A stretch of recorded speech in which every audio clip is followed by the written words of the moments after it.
a nice glass of milk, which is what I just drank a cup of milk. I went to the fridge and took one of those gallon milk plastic bottles out of the fridge and poured it and said, "Oh, I'll have it to myself. I'll have a nice glass of milk." And then I kind of ticked my head to the side, tipped it, and said, "Well, milk," and thought kind of abstractly in my mind that actually it's not real milk. But I didn't analyse it further. And then I came back in the room, and as usually, the artificial intelligence algorithm of YouTube that somehow listens to you from everywhere had something about milk on YouTube. So reminded me about some facts about the quality and healthfulness of milk and how it became one of the most important foods in the American diet, when actually the only humans who were adults, not babies, who drank milk and not cow's milk, were usually just farmers who drank it fresh. But the United States developed an agrarian economy, and so milk became very popular at first in the United States with adults, and every farm that was farming beef always had some dairy as well, so for making cheese, of course.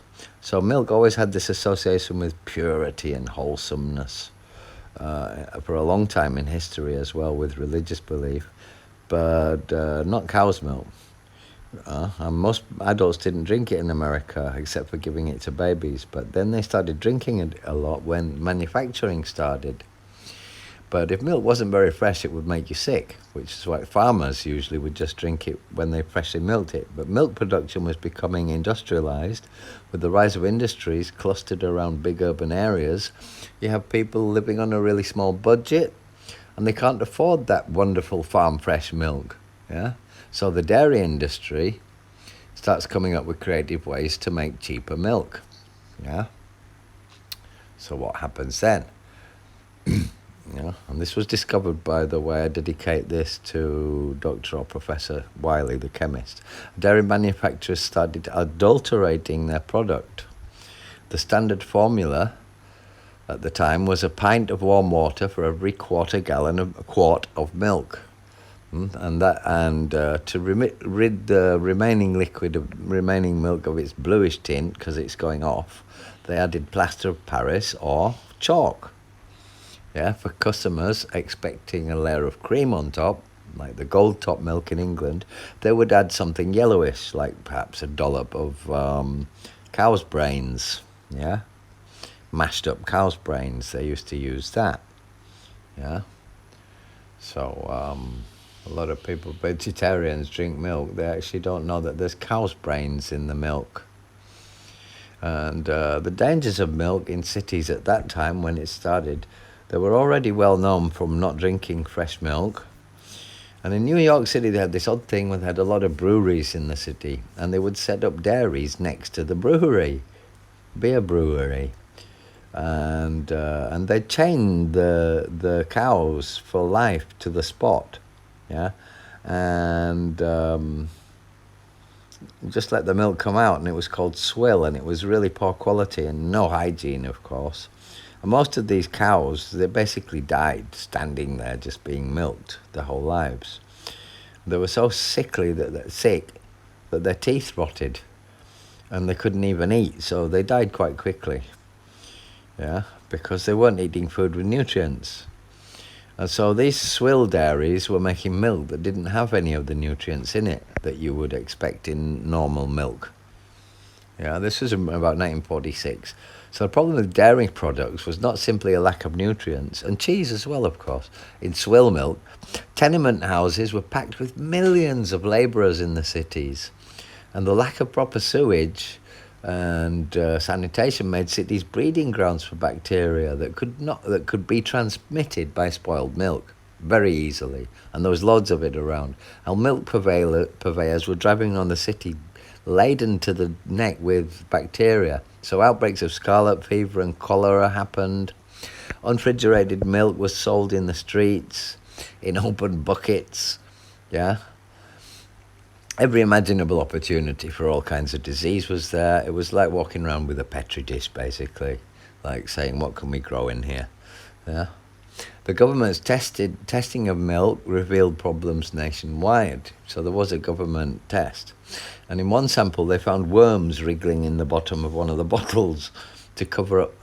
So then the industry, to cover up spoiled milk, they started using the deadly chemical formaldehyde, which is used for embalmment, of course. Yeah. They realised long since in the Civil War that it was a great preservative for corpses, so they started putting formaldehyde into the milk. And as it turns out, it was wonderful for them. It was good for the industry, because it also has formaldehyde is a little bit sweet in taste, so it made the not notice the milk going sour. So you started to see newspapers around the country saying that embalmed milk, calling it embalmed milk, killing babies wholesale. Yeah, because most of the people who died from drinking this milk were babies. There were actually a lot of deaths from that. But lacking regulation, there was no regulations on manufacturing food, no laws were being broken. So, and the inspectors, when they did make laws, were being paid off by the dairies. And I find that pretty appalling, because milk's a product for all humans, and you see corporate misbehaviour in that sphere. But milk hasn't changed very much these days. It's still, Wiley's findings back in 1946 about dairy products, they turned up widespread fraud and about deception in food manufacturing of all kinds of preserved foods, yeah? But if you look into what is in a glass of milk today, some people say humans aren't meant to drink cow's milk anyway. It's not really fit for the human stomach, which is in a sense true. But anyway, we do drink it, and it doesn't kill us, and it hasn't been proved to be harmful. But I think if we dug deep into it, your modern milk today probably has things that are just as dangerous, even with the regulations we have today. These manufacturers have not changed in their pragmatism, which means lack of ethics, means just look for efficiency without thinking if it's ethical or not. That's pragmatism. Let's be pragmatic about it. Sounds as if let's be sensible. It's not sensible, it's evil. Yeah, pragmatism is evil because it's heartless. Yeah, it's not letting your heart into the matter. And it doesn't matter if it's business, whatever you do, anything you do, if you don't put your heart into the matter, it will mean the end of human survival or human extinction, basically. So anyway, all that came from thinking about a glass of milk, YouTube listening in on me, and I still enjoyed the glass of milk, but I'm starting to wonder now, if they put formaldehyde in it in 1946 and killed babies, and nobody was punished for it or even investigated, even though results of the study, of a government study and by Dr. Wiley, were made and published proving it, none of these people ever get punished. And so if you think of, people used to know what food they ate, yeah, because they were in contact with it. They used to gather their wheat and their berries and their fruits and kill their own cows if they ate meat. Vegetarianism is coming in a further podcast, which is about a future utopian existence, a possible future for humanity, which is unlikely, but which we could make together. But it requires a joint effort, which is what makes it unlikely. But vegetarianism is something that I will be talking about, but not in this podcast, because it's about milk. And it's about times and processed food, including meats. Whether that's right or not, and we should eat them in the future, that's another podcast.